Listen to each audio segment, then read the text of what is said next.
mari kita akan segera mulai. Kita akan mengadakan renungan Fajar pada hari ini, hari Sabtu tanggal 2 Maret tahun 2024. Saya akan membacakan susunan pelayanan hari ini. Bacaan diambil dari Wahyu 21 ayat 1 sampai 26. Pembawa renungan Bapak Yoko, pendoa syafaat Ibu Elizabeth, pengendali zat pertama Pak Arjono, pengendali zat kedua Bu Rustina. Dapur susunan selengkapnya untuk Maret Suara Kebenaran akan disuarakan Om Endang dari Semarang. Pujian awal akan dilayani Bu Sri dari Gedung Mundu. Doa pembuka akan dilayani Koh Ledra dari Semarang. Pujian mengiringi pembacaan firman Bapak Heru dari Salatiga. Dapun pembacaan firman Tuhan ayat 1 sampai 8 Mbak Mei, disambung 9 sampai 14 Kilani, 15 sampai 26 Mbak Senja. Setelah pembacaan firman Tuhan, Bapak Radmin akan memuji Tuhan. Pujian pengantar renungan akan dilayani Bu Risma dari Salatiga. Penyampai renungan Bapak Yoko. Pujian penutup renungan akan dilayani Bu Rustina. Nanti ada masa jeda, saya akan panggil-panggil. Setelah kita akan masuk bagian yang kedua, sesi yang pertama, yaitu doa syafaat. Doa syafaat akan dilayani Ibu Elizabeth, pengantar doa Om Endang. Pujian syukur menyusul. Demikian susunannya. Mari kita akan mulai saja, yang akan dimulai dari Maret Suara Kebenaran. Selamat melayani, Tuhan memberkati.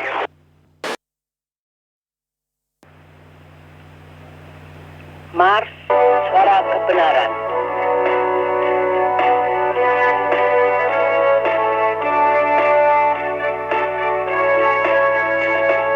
Komunitas Suara Kebenaran mewakili 3 gereja, Katolik, Protestan, karismatik, saling melayani. Marilah bangkit bersama, menyatakan kebenaran ilahi, menunaikan tugas mulia, memberitakan Injil bagi dunia. Itulah amanat agung. Suara kebenaran, lakukan panggilanmu, bersaksi memuji, melayani sesama, damai bagi semua.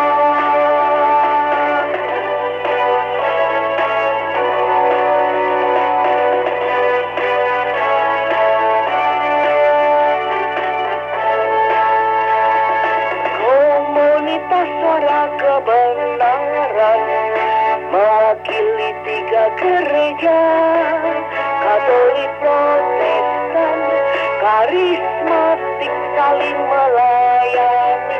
Marilah bangkit bersama, menyatakan kebenaran ilahi, menunaikan tugas mulia, memberitakan Injil bagi dunia. Itulah amanat agung.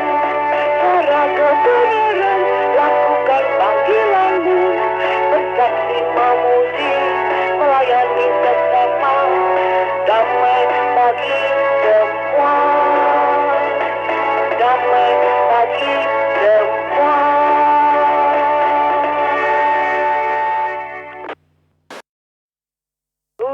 Pujilah Tuhan yang Maha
Haleluya, haleluya, haleluya, kami bersyukur.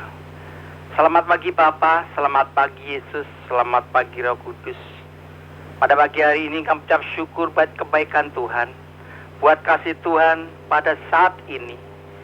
Kami semua yang bertugas pada pagi hari ini untuk renungan suara kebenaran, Tuhan sudah pimpin. Tuhan sudah memberkati kami semua. Hamba-Mu tidak dapat menyebutkan satu persatu yang bertugas pada pagi hari ini, tapi Engkau mengetahui Tuhan. Engkau berkati semuanya Tuhan. Terlebih untuk yang menyampaikan kebenaran firman-Mu pada pagi hari ini melalui frekuensi suara kebenaran. Terima kasih ya Bapa, terima kasih ya Roh Kudus. Kami menyerahkan dari awal, pertengahan, hingga akhirnya kami serahkan di dalam nama Tuhan Yesus Kristus. Jikalau ada kuasa-kuasa yang tidak berkenan di hadapan-Mu, pada saat pagi hari ini kami bersatu di dalam nama Yesus. Kami usir, kami hancurkan, kami patahkan di dalam nama Yesus.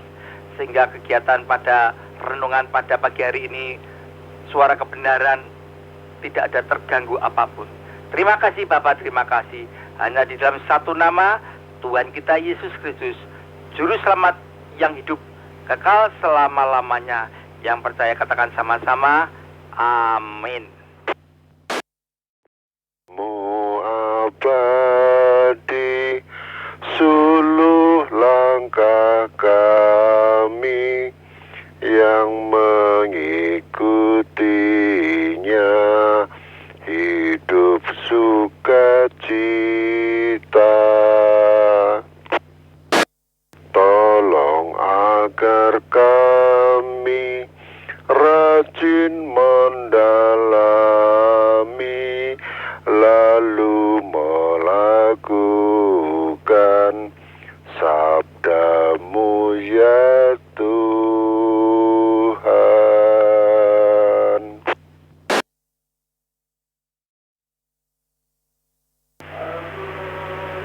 Bacaan firman Tuhan pada pagi hari ini, Wahyu pasal 21 ayat 1 sampai yang ke-27 akan kami baca bertiga, Ibu Mei, Bu Endang, dan Mbak Senja. Dan saya akan membaca perikop pertama ayat 1 sampai yang ke-8. Demikian bunyi firman Tuhan. Langit yang baru dan bumi yang baru.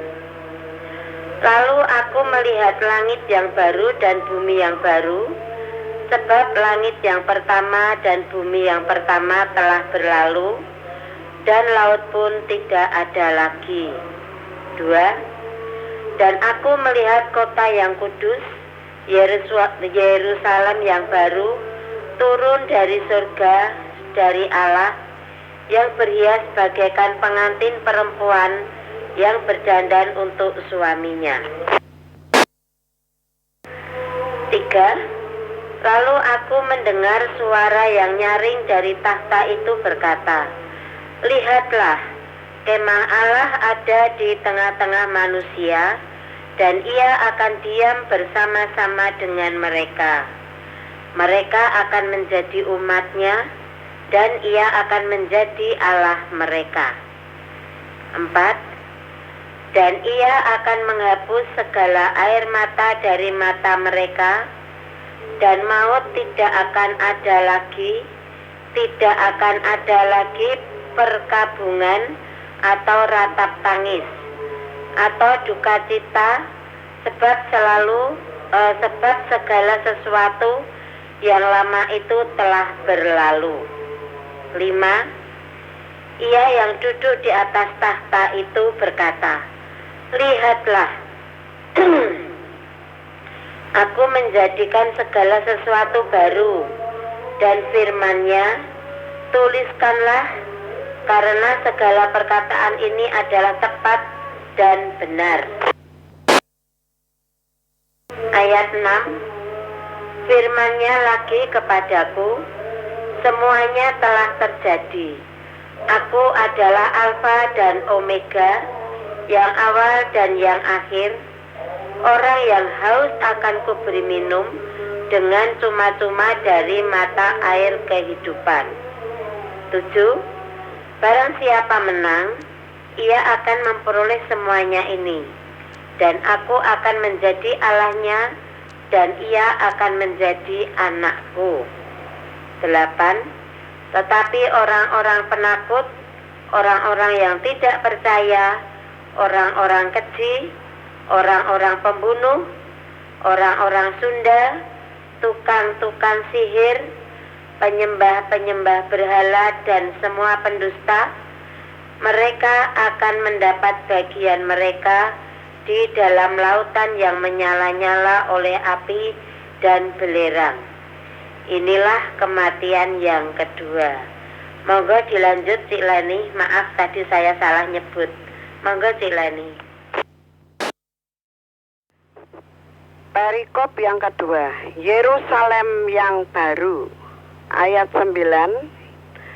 Maka datanglah seorang dari ketujuh malaikat yang memegang ketujuh cawan, yang penuh dengan ketujuh malapetaka terakhir itu.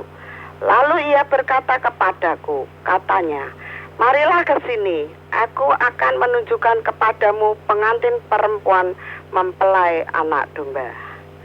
Ayat 10. Lalu di dalam roh ia membawa aku ke atas sebuah gunung yang besar lagi tinggi, dan ia menunjukkan kepadaku kota yang kudus itu, Yerusalem, turun dari surga, dari Allah. Ayat yang ke-11. Kota itu penuh dengan kemuliaan Allah, dan cahayanya sama seperti permata yang paling indah, bagaikan permata yaspis, jernih seperti kristal. Ayat yang ke-12.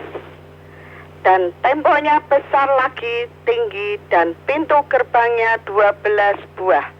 Dan di atas pintu-pintu gerbang itu ada 12 malaikat, dan di atasnya tertulis nama ke-12 suku Israel.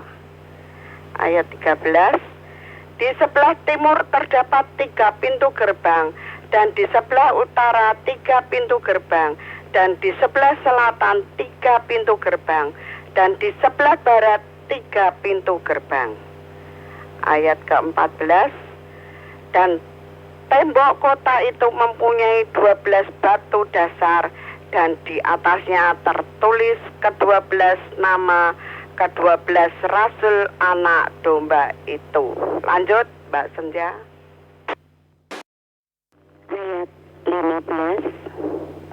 Dan ia yang berkata-kata dengan aku mempunyai suatu tongkat pengukur dari emas untuk mengukur kota itu serta pintu-pintu gerbangnya dan temboknya.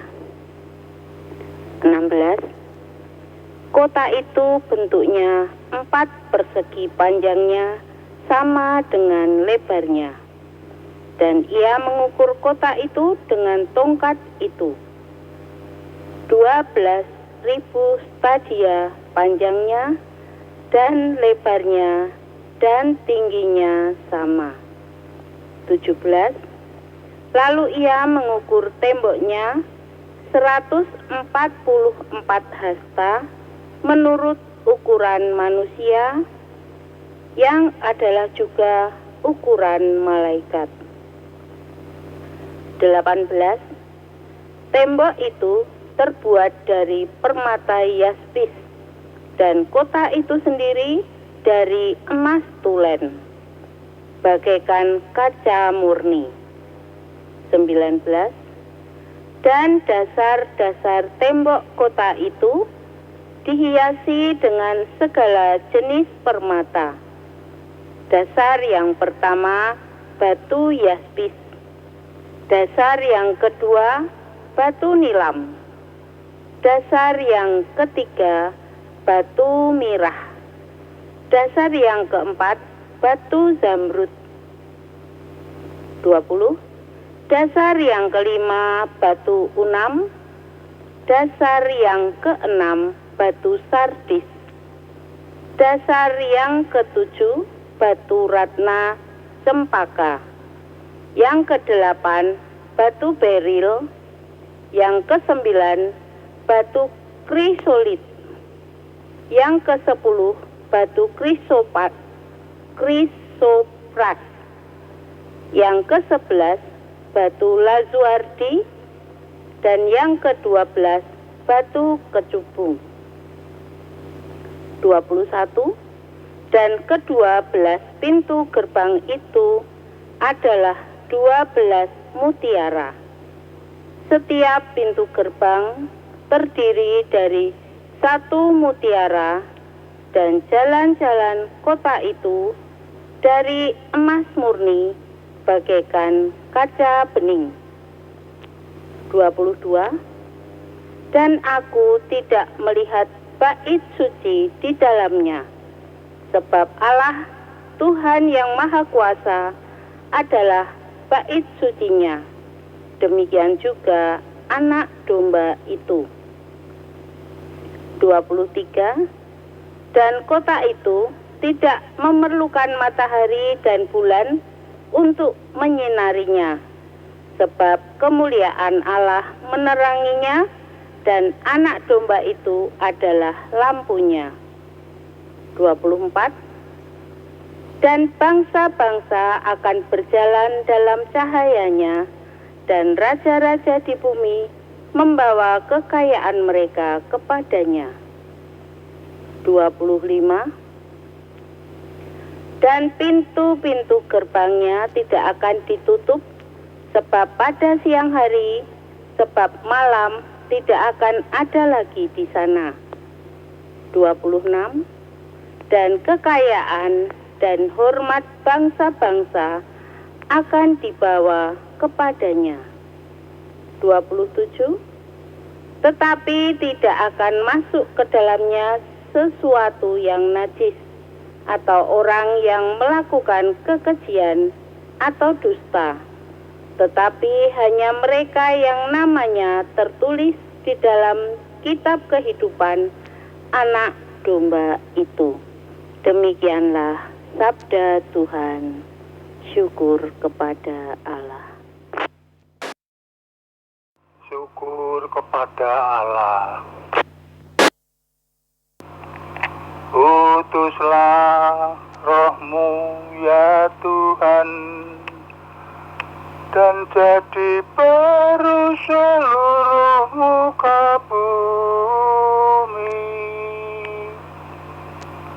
Utuslah roh-Mu ya Tuhan, dan jadi baru seluruh muka bumi.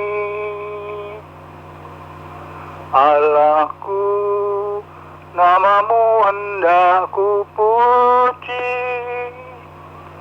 Engkau amat agung,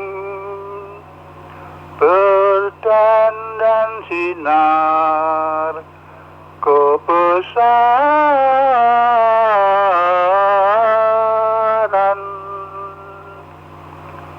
Utuslah roh-Mu ya Tuhan, dan jadi baru seluruh muka bumi. Pujian pengantar renungan.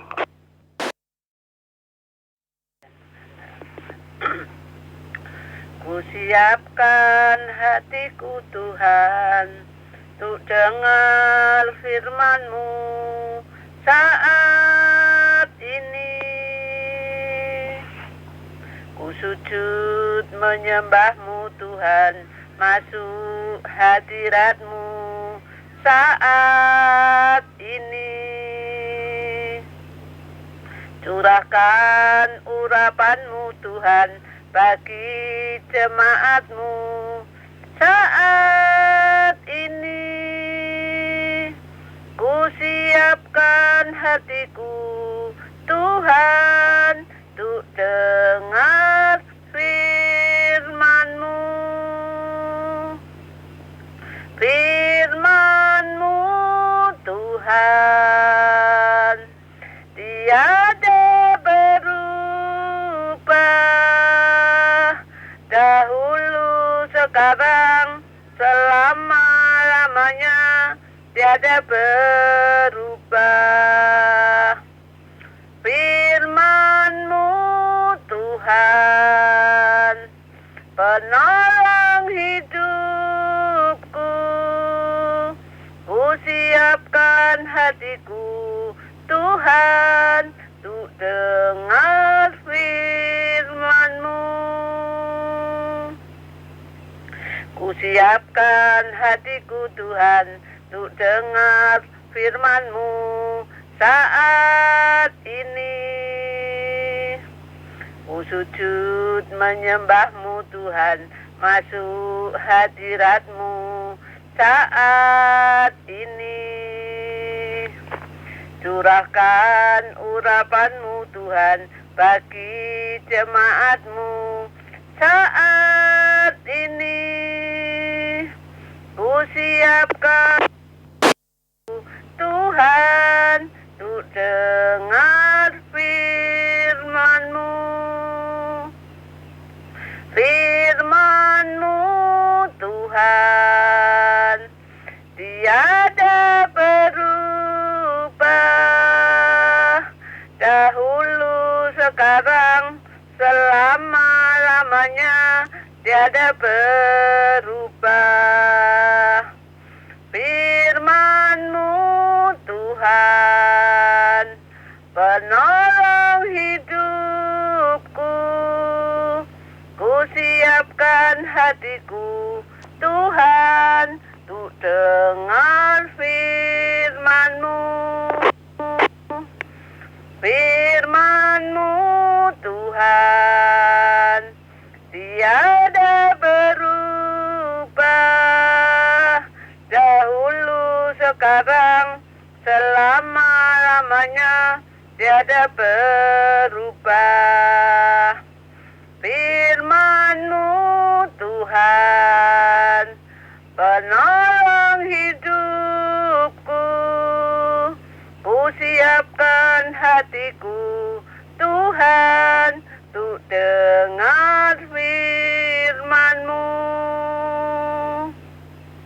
Ku siapkan hatiku, Tuhan, untuk dengar firman-Mu.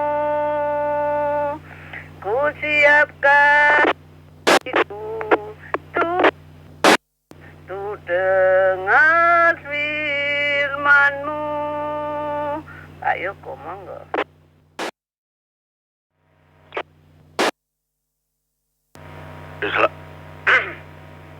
Saya cek dulu.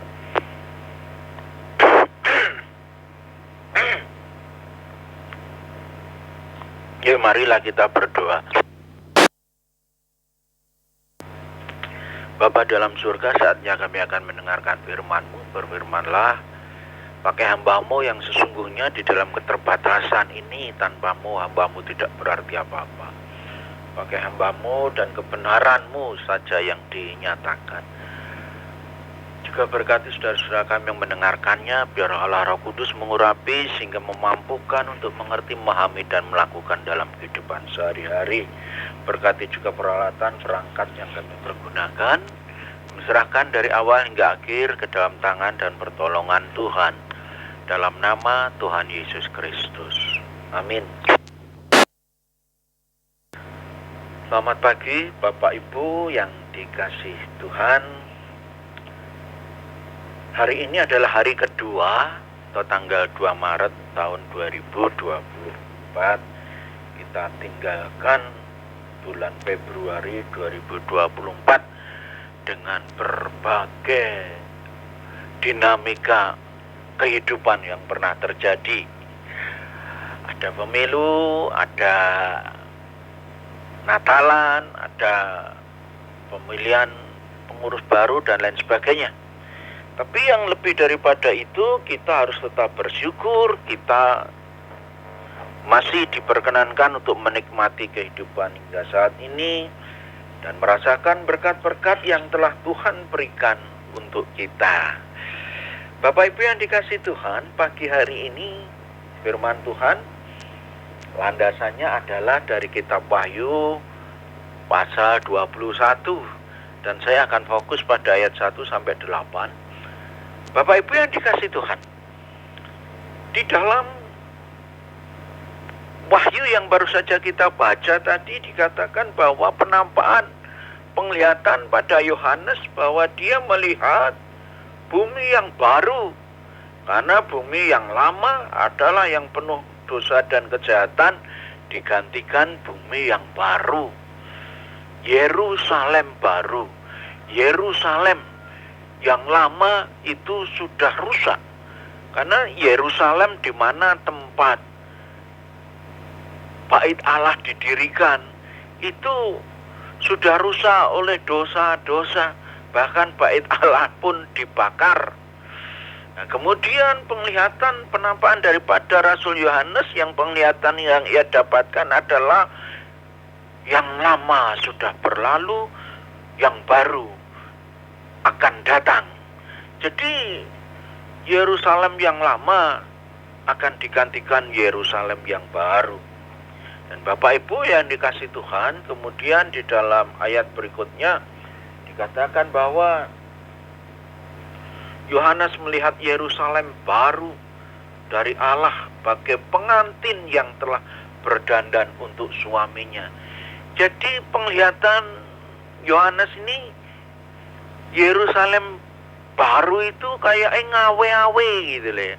Kayak sesuatu yang menggiurkan, sesuatu yang menyenangkan, kayaknya wis mingin-mingini gitu, bahasanya mingin-mingini. Jadi ngawe-awe kadyo pinanganten rinenggo nganten kang ngujiwat nyiwi tumrap pasangane, seperti pengantin yang berdandan mencari perhatian pada pasangannya. Jadi Yerusalem yang baru itu ibarat pengantin yang berdandan. Kemudian Yohanes mendengar suara nyaring, lihatlah, kemah Allah ada di tengah-tengah manusia, dan ia akan bersama-sama dengan mereka. Mereka akan menjadi umatnya, dan ia akan menjadi Allah mereka. Kemah Allah ada di tengah-tengah manusia berarti Tuhan ada di tengah-tengah kehidupan kita, dan kita akan menjadi umat Tuhan. Bapak Ibu yang dikasih Tuhan, keluarga besar Suara Kebenaran, dimanapun Anda berada, Yerusalem yang baru ini dianugerahkan kepada umat manusia. Saat Allah bersekutu dengan manusia dalam kekekalan, Ia menghapus segala air mata dari mata mereka. Ini ketika ada di Yerusalem baru. Dan maut tidak akan ada lagi. Tidak akan ada lagi perkabungan atau ratap tangis atau duka cita, sebab segala sesuatu yang lama telah berlalu. Duka cita, derayan air mata, kehidupan yang penuh persoalan dan beban itu sudah berlalu. Duka cita kita dihapus, air mata kita sudah diusap oleh Allah kita ketika kita berada di Yerusalem baru. Itulah sumber penghiburan bagi umat Allah. Hidup kekal. Yerusalem ini menjadi penghiburan bagi kita semua, karena di sanalah nanti kelak kita akan bersama-sama tinggal dan diam di dalam kehidupan kekal. Itulah sumber penghiburan bagi umat Allah, hidup kekal. Hal itu hanya mungkin terjadi karena adalah Alfa dan Omega, yang awal dan yang akhir. Bapak Ibu yang dikasihi Tuhan, hidup itu perlombaan. Kemenangan adalah kata seorang bertahan hingga akhir sebagai Kristen. Hal yang terpenting bukanlah awal namun akhir hidup. Bukan berapa lama kita hidup kita, namun bagaimana hidup dijalani. Bagi Dialah hidup kekal itu. Itulah yang mesti kita perjuangkan dalam kehidupan sekarang ini. Sebab tiada kemenangan tanpa perjuangan.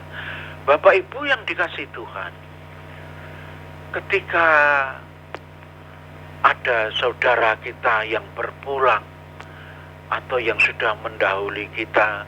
Biasanya ada beberapa orang yang berkata demikian, selamat jalan saudaraku menuju ke Yerusalem baru. Selamat jalan saudaraku menuju ke tempat kekekalan. Kelak di sana kita akan ketemu Yerusalem baru, Yerusalem baru. Nah Bapak Ibu yang dikasihi Tuhan, Yerusalem baru adalah tempat tujuan kita, di mana kelak nanti kita akan bersama-sama tinggal di sana. Tetapi ada syaratnya. Dikatakan di sini, barang siapa yang menang dalam perjuangan, barang siapa yang menang dalam perjuangan, dia boleh layak hidup di dalam Yerusalem yang baru, hidup di dalam kekekalan. Artinya apa? Untuk tinggal di Yerusalem baru, kita harus menang di dalam perjuangan. Perjuangan selama hidup kita di tengah-tengah dunia ini. Perjuangan selama kita tinggal dan kita merangkai segala sesuatu kehidupan yang kita jalani saat ini. Itu adalah dalam rangka perjuangan, berjuang untuk beroleh kemenangan, untuk menuju Yerusalem baru. Jadi tiket untuk menuju Yerusalem yang baru, tiketnya adalah menang di dalam perjuangan. Nah Bapak Ibu yang dikasihi Tuhan, lalu syarat apa supaya kita menang di dalam perjuangan itu? Iya, di dalam perjuangan itu kita harus menang. Dan syaratnya kita menang itu satu, yang pertama kita harus yakin akan keberadaan Yesus Kristus sebagai Tuhan Juru Selamat, sebagai penjamin kita akan menuju Yerusalem yang baru. Jadi syarat utama beroleh kemenangan adalah kita yakin akan Yesus Kristus sebagai Tuhan dan Juru Selamat kita. Yang kedua adalah kita ibarat akan ditunggu oleh mempelai di Yerusalem baru itu. Kita berusaha untuk mempersiapkan diri, berdandan, berhias, agar kelak ketika kita ketemu dengan mempelai di Yerusalem baru, kita layak akan disambut mempelai atau pasangan kita. Jadi Bapak Ibu yang dikasihi Tuhan, ternyata di tengah-tengah kehidupan kita ini adalah dalam rangka kita berjuang untuk beroleh kemenangan, supaya kita layak menuju ke Yerusalem baru. Syarat kita beroleh kemenangan dalam perjuangan adalah kita harus yakin bahwa yang kita perjuangkan ini adalah sesuatu yang sangat-sangat dahsyat, yaitu yakin bahwa keberadaan Yesus Kristus ini adalah layak untuk kita hidup, kita perjuangkan di tengah-tengah kehidupan kita. Jadi Bapak Ibu yang dikasihi Tuhan, ternyata hidup kekristenan itu gampang sebetulnya ya. Di tengah-tengah hidup kekristenan itu mudah, gampang. Tetapi ojo gampang ke, mudah tapi jangan dimudahkan. Kadang-kadang di tengah-tengah kehidupan kita itu sok-sok sembrono itu ya. Jadi yakin akan keselamatan, yakin akan buah karunia yang Tuhan berikan. Tetapi kadang-kadang banyak umat Tuhan yang sembrono. Sembrono itu apa? Ya di tengah-tengah kehidupannya mestinya dia, kalau dia itu mengaku sebagai Tuhan, Yesus sebagai Tuhan dan Juru Selamatnya, maka di tengah-tengah kehidupannya itu juga hidupnya juga harus mencerminkan, menjadi saksi bahwa Yesus itu adalah Tuhan dan Juru Selamatnya. Bagaimana kita bisa menjadi saksi bahwa Yesus itu adalah Tuhan dan Juru Selamatnya kalau di tengah-tengah kehidupan kita itu tidak layak untuk menjadi saksi? Neng kampung dadi rasan-rasan, neng kantor ya korupsi, di tengah-tengah kehidupan rumah tangganya ya sembrono dengan nyimpen pasangan-pasangan lain, itu artinya kehidupannya tidak layak untuk menjadi saksi. Nah, Bapak Ibu yang dikasihi Tuhan, kadang-kadang banyak orang yang begini. Banyak orang juga bertanya-tanya, apakah kamu yakin besok kamu yakin kalau kelak mati akan masuk surga? Bagi anak-anak Tuhan yang yakin pada Yesus sebagai Tuhan dan Juru Selamatnya, dia akan berkata, ya, saya yakin saya akan masuk surga. Karena di sana, di Yerusalem baru nanti saya sudah ditunggu oleh mempelai. Dan saya adalah mempelai yang juga dipersiapkan untuk dipertemukan di dalam Yerusalem baru. Tapi saudara-saudara, sekali lagi, di tengah-tengah kehidupan kita itu mestinya kalau kita akan ketemu mempelai yang akan ketemu dalam pelaminan di Yerusalem baru, maka di tengah-tengah hidup kita ini kan mestinya hidup kita itu kan dalam rangka dandan, berhias. Lah berhias dan berhiasnya yang kayak bagaimana? Berhias dan berhias kita adalah merias dan menghias kita dengan kehidupan yang layak dan yang benar di hadapan Tuhan. Jadi nek kita menyadari hidup kita di tengah-tengah dunia ini dalam rangka dandan, dalam rangka berhias, ya marilah kita dandani, marilah kita rias hidup kita dengan perbuatan yang benar, dengan perbuatan yang berkenan di hadapan kita. Karena apa? Kita hidup kita di dunia ini dalam rangka dandan loh. Kita yakin kita sudah ditunggu pasangan kita nanti di Yerusalem baru loh. Dan kita kepingin kita diterima dan layak nanti disandingkan dengan pasangan kita lah, ya ayo dandan. Urip ojo sak-sake. Hidup itu gampang nih, aja gampang ke. Hidup keselamatan tuh gampang. Sekali lagi aja gampang ke. Mudah, tapi jangan gampang memudahkan. Hidup kita ini dandan-dandan di tengah-tengah dunia. Marilah kita tanamkan di dalam hati. Saya jiplak renungannya Pak Johan. Kemarin kan Pak Johan ngendika, yuk sama-sama kita ucapkan, nama saya ada di dalam daftar kitab kehidupan. Lah saya japla pagi hari ini. Marilah kita tanamkan di dalam diri kita masing-masing. Kita hidup di dunia adalah dalam rangka dandan dan berhias. Sekali lagi kita ucapkan, kita hidup di dunia adalah dalam rangka dandan dan berhias sebagai persiapan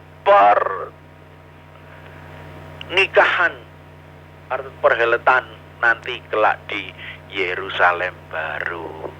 Jadi Bapak Ibu yang dikasihi Tuhan, saat sekali lagi untuk masuk ke dalam Yerusalem baru, kita harus menang dalam perjuangan. Supaya menang dalam perjuangan, kita harus yakin akan keberadaan Yesus sebagai Tuhan dan Juru Selamat kita. Kalau kita meyakini Yesus adalah Tuhan dan Juru Selamatan kita, marilah kita hidup supaya kita layak untuk menjadi saksi Yesus sebagai Tuhan dan Juru Selamat kita. Hidup kita di tengah-tengah dunia ini bukan hidup seadanya, bukan hidup sak-sake, tetapi hidup dalam rangka menjadi saksi Kristus di tengah-tengah dunia. Kemudian saudara juga harus mengingat, hidup di tengah-tengah dunia ini adalah dalam rangka dandan, dalam rangka berhias, supaya wajah kita kelak nanti layak kalau disandingkan.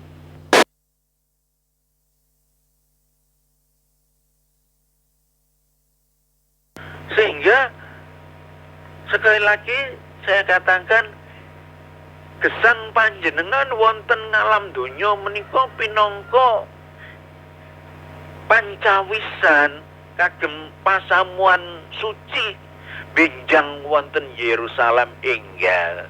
Hidup kita di dunia ini adalah dalam rangka dandan dan berhias. Sehingga kalau dandanan kita layak, dandanan kita cantik, saya enggak tahu sini yang biasa berhias mungkin Bu Elizabeth ya yang biasa ngerias manten atau sinten.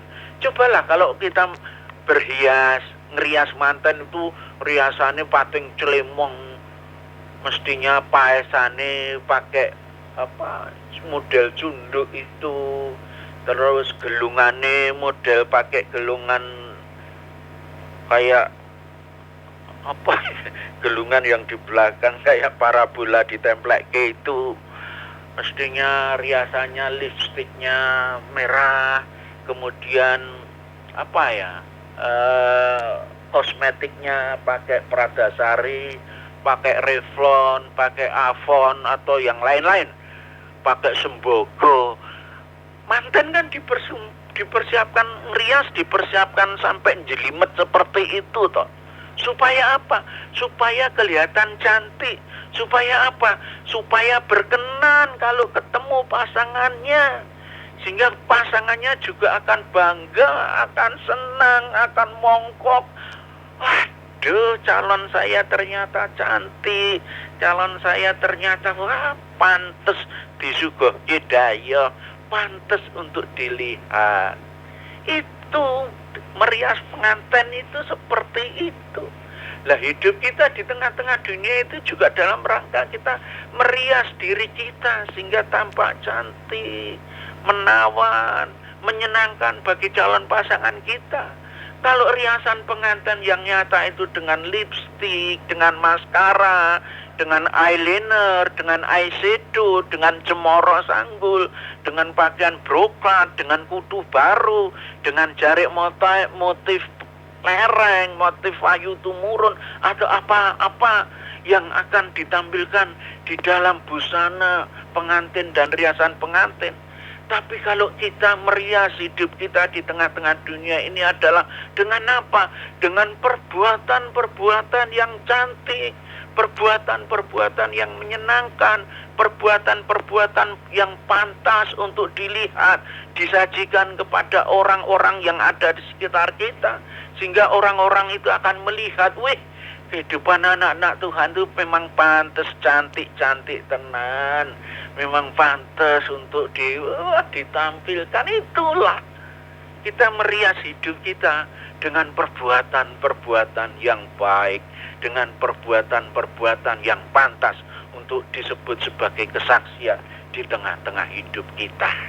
Nah, Bapak Ibu yang dikasih Tuhan, pertanyaannya adalah, apakah selama ini hidup kita sudah kita persiapkan, sudah kita laksanakan dalam rangka sebagai riasan, sebagai persiapan untuk ketemu dengan mempelai yang akan datang? Ataukah selama ini hidup kita masih penuh pating cempolong, pating coreng, hidup kita masih penuh dengan coretan-coretan yang kalau itu riasan kurang pantas untuk ditampilkan?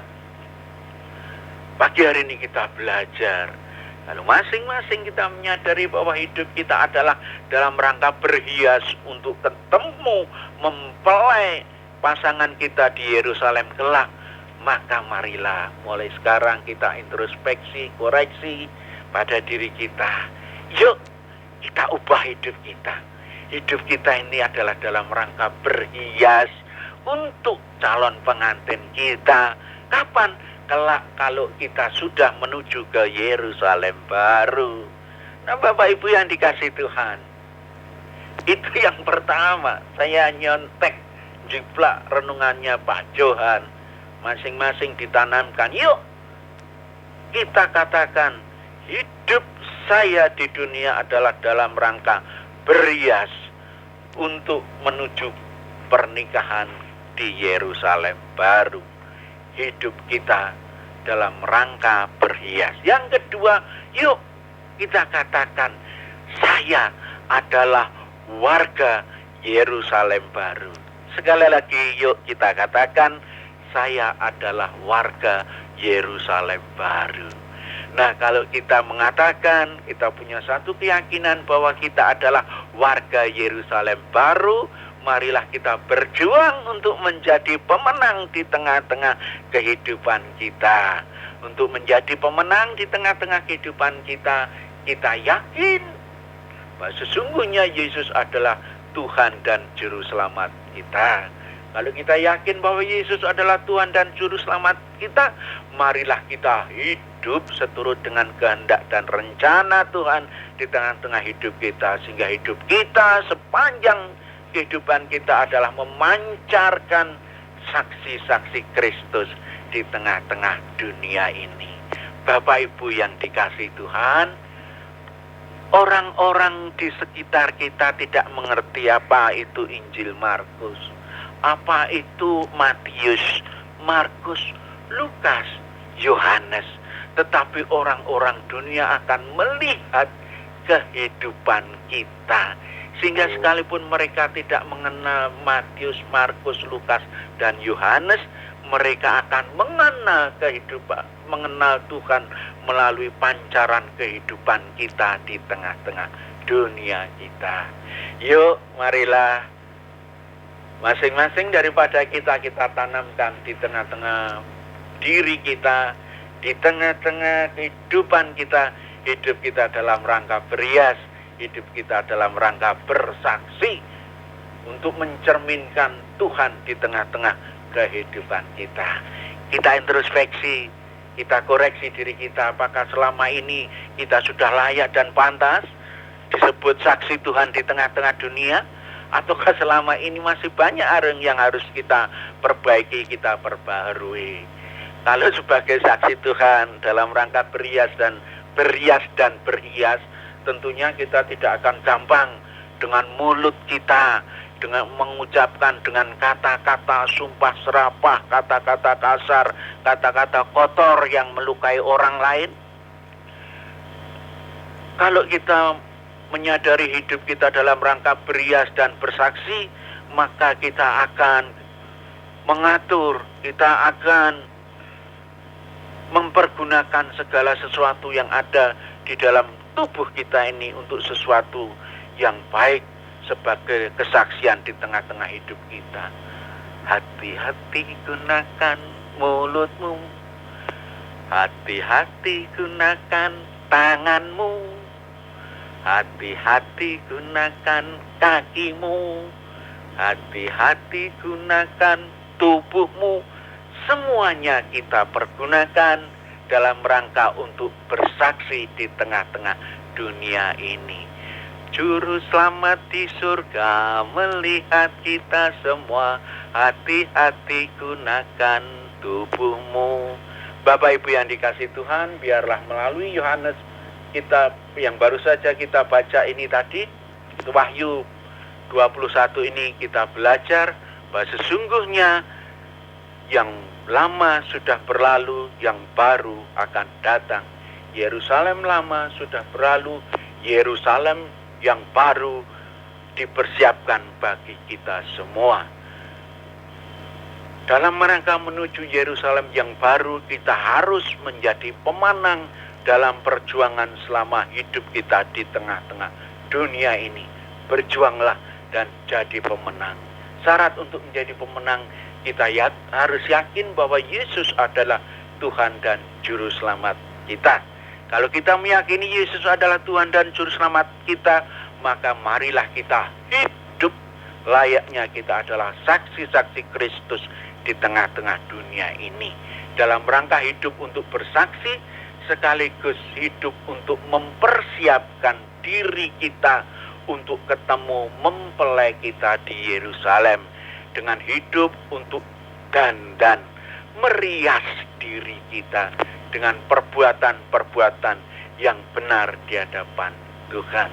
Biarlah Bapak Ibu yang dikasihi Tuhan, renungan singkat kita di pagi hari ini mengingatkan kita untuk bertanggung jawab terhadap sikap hidup, terhadap perilaku kita di tengah-tengah dunia ini. Hati-hati gunakan tubuhmu, Juru Selamat di surga melihat kita semua.